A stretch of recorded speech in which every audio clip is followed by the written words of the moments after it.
I mean, is there evidence that the Israelis themselves killed the six hostages whose bodies were found a week ago and whose funerals caused tremendous demonstrations against Prime Minister Netanyahu? I don't think that's the case. The Israelis have killed over 40 of their own hostages, probably more, through the Hannibal Directive, or through simply just carpet bombing the Gaza Strip. One of the most famous hostages who was released thanks to a special forces undercover operation by the Israeli military, Noah Argamani, was actually nearly killed in an Israeli airstrike and had shrapnel in her head, and was treated and saved by her Al-Qassam guards from Hamas.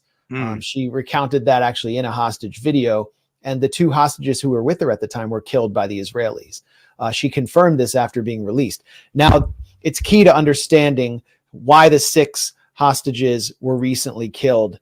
The key to understanding it is how Argamani was released. She was released in the special forces operation where the Israelis disembarked from a humanitarian pier or onto the beach at Deir al-Balah in central Gaza, disguised as humanitarian aid workers, basically putting all NGOs and humanitarian workers under suspicion.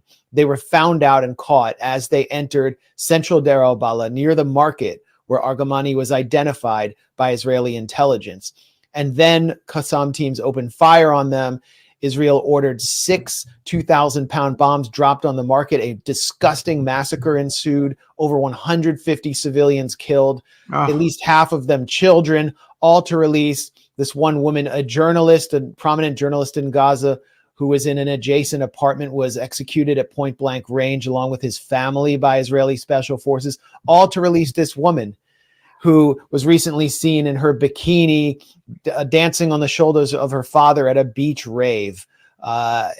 Jewish lives matter more. That's the lesson here, because 150 had to be slaughtered to get her out. That's been Netanyahu's strategy. So the Al-Qassam brigades, which is the military wing of Hamas, have enacted a new policy in response to that massacre, which is that if the Israeli military gets close and they're homing in on the location of hostages, which they gathered through their intelligence and their satellites, they execute the hostages to send the message to the Israelis not to put military pressure on them, and that the only way that they can have these hostages back and prisoners of war, who are actually Israeli soldiers, the only way to get them back is through negotiation. And so it is clear, and the spokesman for the Al-Qassam brigades, Abu Obaida, has said this, that they shot those hostages. They executed them because the Israeli soldiers were getting close and were going to try military action to release them. So this is on Netanyahu, and it's on Tony Blinken. And I'll tell you why. Because Netanyahu is explicitly refusing any deal for the release of the hostages until he can secure a permanent Israeli presence in at least 2 places in the Gaza Strip: the Netzarim corridor, cutting off the north from the south, and the Philadelphia corridor, cutting off Gaza from Egypt. And Tony Blinken is responsible too for lying to the world and referring to Netanyahu's rejectionism as generous offers, and giving Netanyahu the cover he needed at a recent press conference to even push back on Biden, who criticized his obstructionism and his obstinate attitude. So they, by stymieing and sabotaging deals that would have gotten these hostages out, wound up getting these 6 killed.